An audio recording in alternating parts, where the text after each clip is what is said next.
Pour fêter les 20 ans de son bâtiment emblématique, le Conservatoire du Grand Chalon crée un événement unique réunissant ces 3 disciplines: la musique, la danse et le théâtre.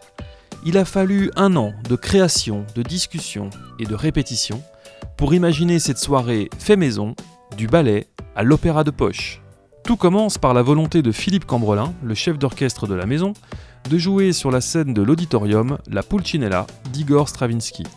Le conseil de programmation de la saison choisit d'y associer une œuvre de la même époque, Maître Pierre de De Falla.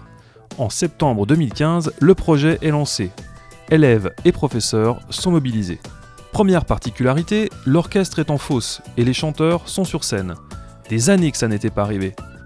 Deuxième pari, montrer toutes les danses enseignées au conservatoire et faire cohabiter sur ces œuvres des années 20 les esthétiques hip-hop, jazz et classique.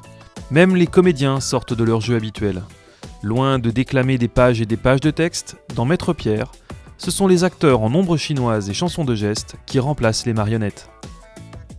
Reste à imaginer des scénographies épurées et minimalistes. Pour créer costumes et décors, le conservatoire fait appel à 2 formations 100% chalonnaises et uniques en France, la classe Art et Couture du lycée Émile Angotet et l'option photographie du lycée Mathias. Depuis février, les 12 élèves de la formation mode et accessoires du lycée Émile Angotet dessinent, découpent, cousent kimonos, collerettes et autres chemises, vestes et pantalons, mais aussi pendrillons de scène. Du côté du lycée Mathias, les jeunes élèves photographes effectuent des recherches plastiques et travaillent sur les ombres, les expositions et le mouvement pour créer de toutes pièces le décor de la pièce de De Falla. Chorégraphie, musique, vocalise, essayage, répétition, réglage, lumière, générale, tout est prêt pour les 2 représentations des 10 et 11 juin 2016.